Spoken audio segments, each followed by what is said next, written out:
1:15 p.m. This is the Sri Lanka Broadcasting Corporation. The news edited by Nishan Tushara and read by Geethanjali Ramanayaka. The headlines. More than 1,500 individuals within 3 districts affected by the current inclement weather conditions. The process of compensating people affected by the recent disasters begins. A 2-minute silence observed island-wide to commemorate all those who lost their lives in the tsunami and other natural disasters. The Presidential Task Force to Control Drug Menace Affecting the Youth works actively.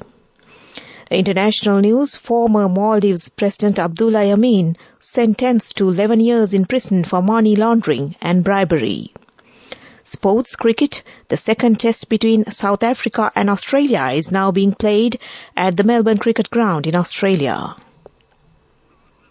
News in detail. The Management Centre says more than 1,500 individuals within 3 districts have been affected by the current inclement weather conditions around the island. The DMC mentioned that a total of 1,511 individuals from 346 families in Matale, Kandy and Ampara districts have been affected due to the situation. 2 persons have lost their lives and 3 others were injured due to the heavy rainfall that occurred yesterday. The DMC said over 66 houses have partially been damaged owing to the situation. The Deputy Director and Media Spokesperson of the Disaster Management Centre, Pradeep Kodipilli, says that the process of providing compensation to the people who were affected by the recent disasters has started.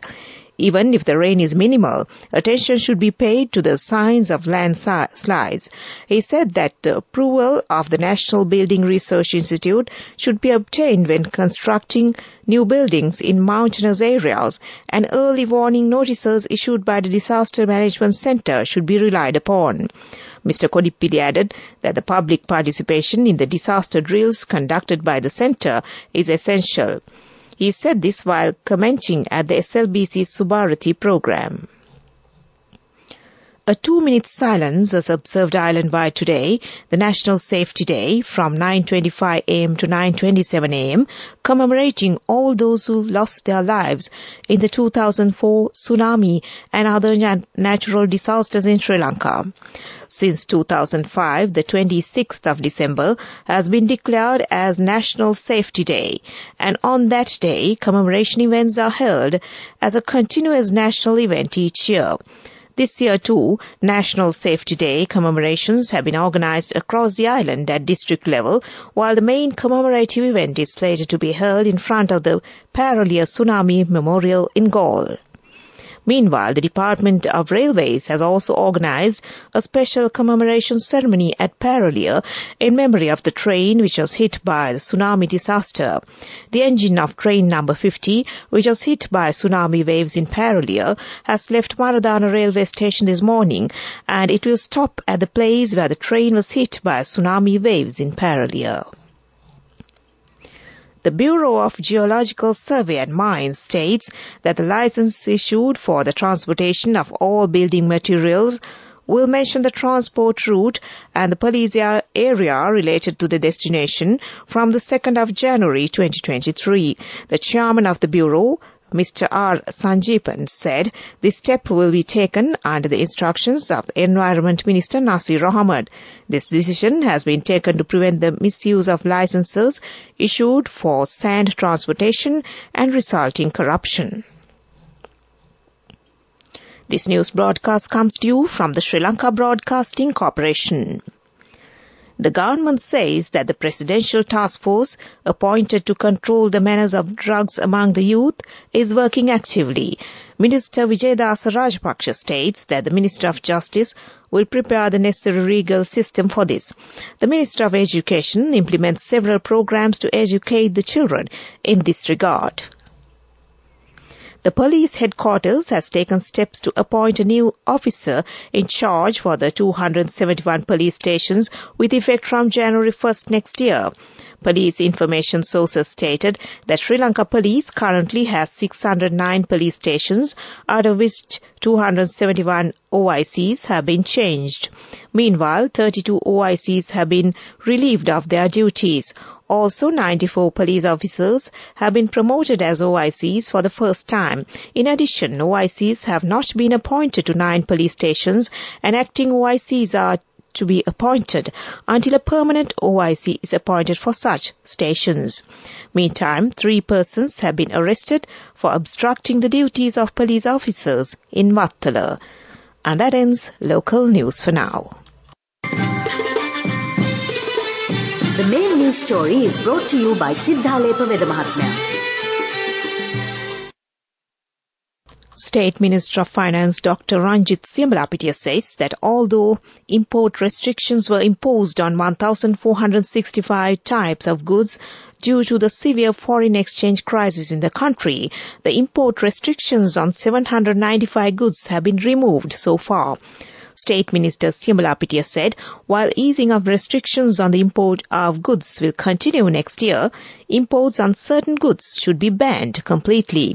The minister added that among the 670 types of goods that are subject to import restrictions, there are many goods that can be produced locally, and accordingly, the relaxation of import restrictions on goods that cannot be produced locally is being considered. However, the minister requested to consider whether the country should continue to import products that can be produced locally, such as shell-less coconut kernels, Vesak lanterns, kites and bamboo-related products, or produce them locally and stand up as a nation. And that was our main news story. The main news story was brought to you by Siddhalepa Vedamahatmya. Watch Life is brought to you by... Let's celebrate Christmas and New Year with CIB, with special gifts, discounts and easy payment schemes available till 31st of December. Come to CIB today. The National Hospital requests the public to exercise caution when lighting firecrackers during the festive season. The doctors request the parents to never allow young children to light firecrackers. They added, young people, crackers keeping a safe distance. Only adults should deal with the lighting of firecrackers. Doctors also advised the public to keep a distance from naked flames. They also said never return to fireworks once they have been lit. Never hold a baby in your arms while lighting a firecracker. This is for the attention of the general public, and that came to you in Watchlight.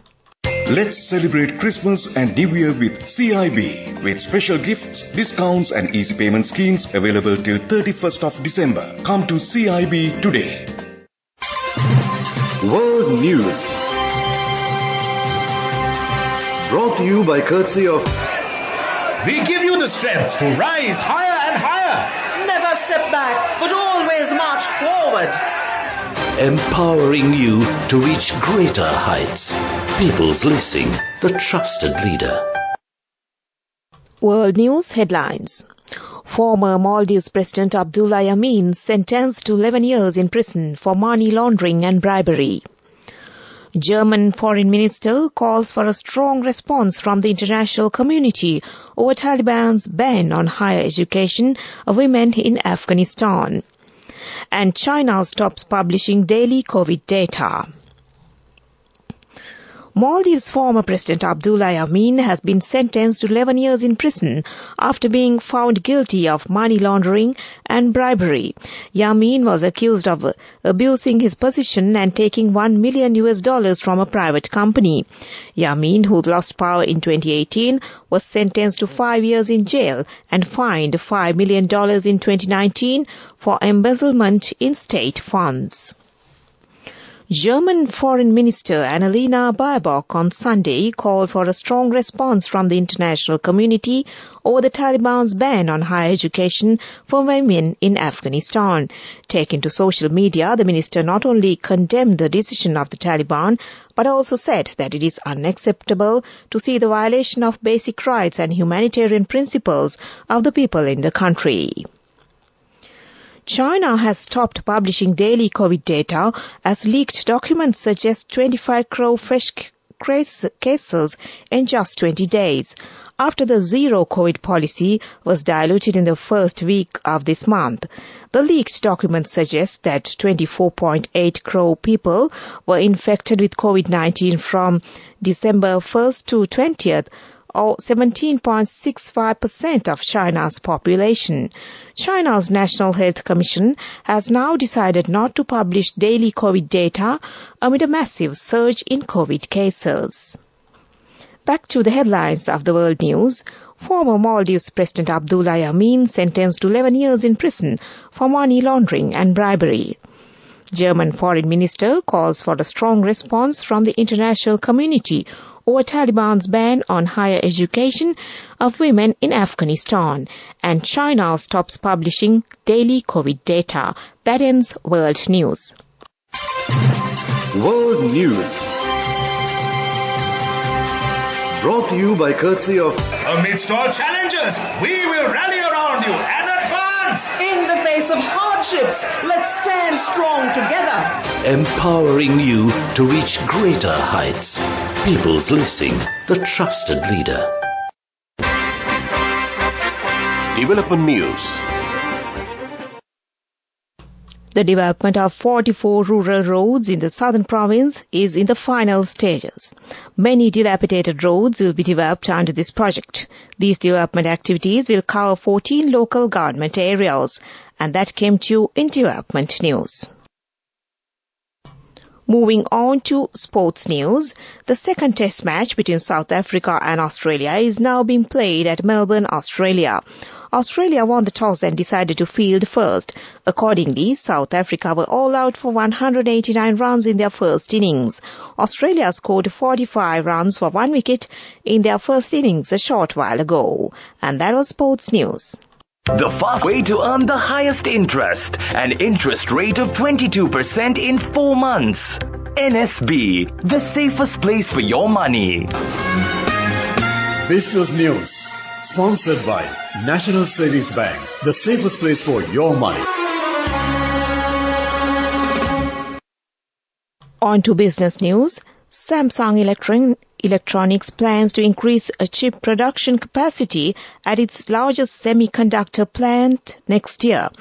Analysts have said that Samsung's persistence with the investment plans will likely help it take its market share in memory chips and support its share price when demand recovers.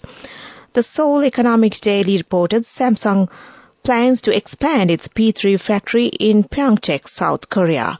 And that was business news. Business News.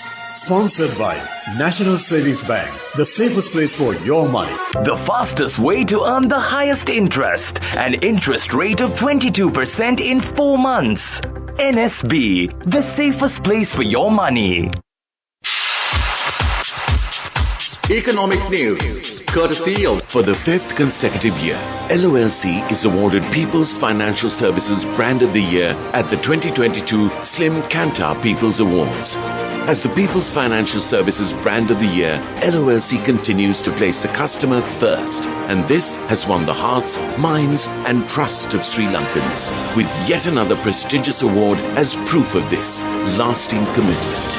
LOLC, imagine the possibilities. The Tourism Development Authority says the number of tourists who came to Sri Lanka in the first 20 days of this month has exceeded 50,000. Since last January, 678,392 tourists have come to the country. The authority states that 16,169 tourists have arrived in the first week of December. And that was Economic News. LOLC Finance is taking the power of innovation to the next level, winning 5 golds at the Technovation Awards 2022, leading the digital revolution with cutting-edge interbanking digital payments. LOLC Finance claims the overall gold award, whilst also claiming an extraordinary victory in digital banking. Weather Report. Moving on to the weather report, the Department of Meteorology forecasts showers or thunder showers will occur at times over the western, Sabaragamuwa, central, northwestern and northern provinces and in the Galle and Mathura districts. Fairly heavy showers above 75 millimeters can be expected at some places in the above areas. Strong gusty winds of about 40 to 50 kilometers per hour can be expected at times over the country. General public is requested to take adequate precautions to minimize damage caused by temporary localized strong winds and lightning during thunder showers. And that was the weather report. And before we conclude this news broadcast, the headlines once again. More than 1,500 individuals within 3 districts affected by the current inclement weather conditions. The process of compensating the people affected by the recent disasters begins. A 2-minute silence observed island-wide to commemorate all those who lost their lives in the tsunami and other natural disasters. The Presidential Task Force to Control Drug Menace Affecting the Youth works actively. International news, former Maldives President Abdullah Yameen sentenced to 11 years in prison for money laundering and bribery. Sports cricket, the second test between South Africa and Australia, is now being played at Melbourne, Australia. And with that, we end this news broadcast from the Sri Lanka Broadcasting Corporation.